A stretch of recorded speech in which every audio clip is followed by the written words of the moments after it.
La dernière, nous avons parlé sur l'importance donc du kiddush, de l'homme, de la femme. Maintenant, des enfants. Les enfants, alors, ils ont aussi l'obligation d'écouter le kiddush, mais c'est vrai que ce n'est pas d'oraïta. C'est d'oraïta qui veut dire donc de la Torah, mais c'est une obligation qui s'appelle des rabbanan, de nos sages, d'éduquer les enfants à observer Shabbat, à se rappeler du Shabbat, à écouter le kiddush. À partir de quel âge? C'est grosso modo à partir de l'âge de 6 ans, 7 ans. C'est très important déjà qu'un enfant écoute déjà le kiddush, car c'est le moment où un enfant, il commence à comprendre déjà l'importance du Shabbat. Si on lui explique correctement, il peut déjà comprendre c'est quoi le Shabbat, l'importance du Shabbat. Donc, il y a une mitzvah qu'on appelle des rabbanan, de nos sages, que les enfants, de même, ils vont écouter le kiddush. Donc, je reprends. L'enfant, c'est un chiyuv, une obligation qui s'appelle des rabbanan, de nos sages. Les grands, papa et maman, l'enfant à partir de 12 ans, de 13 ans pour un garçon, 12 ans pour une fille. Donc, ça serait des oraïta de la Torah. Donc, on sait très bien tous que chacun, il n'est pas obligé de faire le kiddush.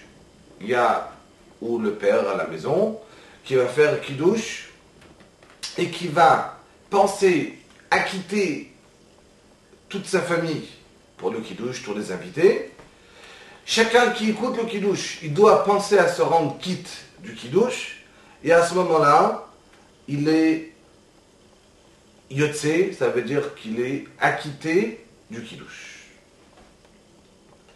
Maintenant, c'est vrai que d'après cette idée, peut-être ça serait possible, d'après certains décisionnaires, donc qu'une femme aussi fasse kiddush à la maison pour rendre quitte sa famille, donc son mari. Alors c'est vrai que certains discutent dessus, est-ce que oui ou non. Donc si on a une possibilité que ce soit l'homme, c'est mieux. S'il n'y a pas d'homme à la maison, alors il n'y a aucun souci que ce soit la femme. Le seul souci, est-ce qu'elle a le droit, elle a le droit d'acquitter. Est-ce que la femme peut acquitter l'homme du kiddush? Mais s'il n'y a pas d'homme, c'est clair que la femme peut faire le kiddush pour acquitter tout le monde. Ses enfants, elle-même, des autres femmes. Maintenant, un enfant, c'est clair qu'il ne peut pas acquitter ses parents ou les grands du kiddush. Pourquoi? Car l'obligation qui se repose sur lui est, comme on a dit tout à l'heure, des rabbanan, de nos sages. Donc quelqu'un qui a l'obligation des rabbanan ne peut pas acquitter quelqu'un qui a l'obligation des oraïta, de la Torah. Donc dans un cas où les parents ne savent pas faire kiddush, et ils demandent à l'enfant de les rendre quittes en faisant kiddush, donc ce qu'on demandera aux parents, c'est de tenir eux-mêmes aussi un verre de kiddush, et de dire mot à mot après l'enfant. Et de cette manière, c'est sûr que ce n'est pas l'enfant qui les a acquittés, mais c'est eux-mêmes qui s'appellent qu'ils ont fait kiddush, mais ce n'est pas l'enfant qui les a acquittés du kiddush.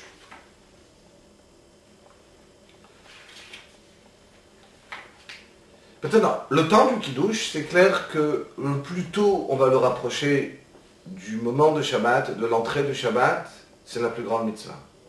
Qui veut dire que quand on a fini la tefila arvit, alors il ne faudrait pas traîner à la maison, commencer à faire autre chose.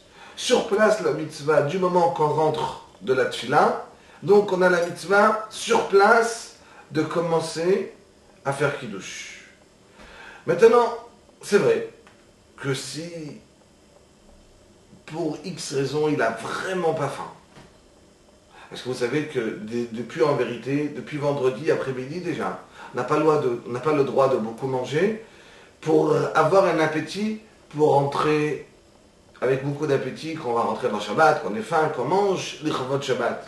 Mais si pour X raison il n'a pas pu, il n'a pas du tout faim, alors seulement pour cela, peut-être ça serait permis, au cas où il n'a pas d'invité, ça ne dérange pas à la maison, d'attendre en l'honneur de Shabbat, de repousser le temps du kiddush. Mais en vérité, le plus tôt possible qu'on peut le faire le kiddush, alors c'est le plus important de se presser, à peine on rentre à la maison, de faire le kiddush. Et du moment qu'on a fait le kiddush jusqu'à Netilat Yadayim, alors il faut se presser, on n'a pas le droit de s'occuper de rien du tout. On a fini kiddush, sur place on est obligé de faire Netilat Yadayim, comme on verra ça sera plus tard, Bezrat Hashem. La semaine prochaine on parlera comment ça se passe comme chez nous en France dans les jours d'été, où on reçoit Shabbat plus tôt. Et comment ça se passe avec le kiddush, est-ce que c'est de la même halakha? Pour les enfants qui veulent manger avant kiddush, est-ce qu'on a le droit de boire avant kiddush? Et ainsi de suite, Bezrat Hashem, à la semaine prochaine, Shabbat Tov.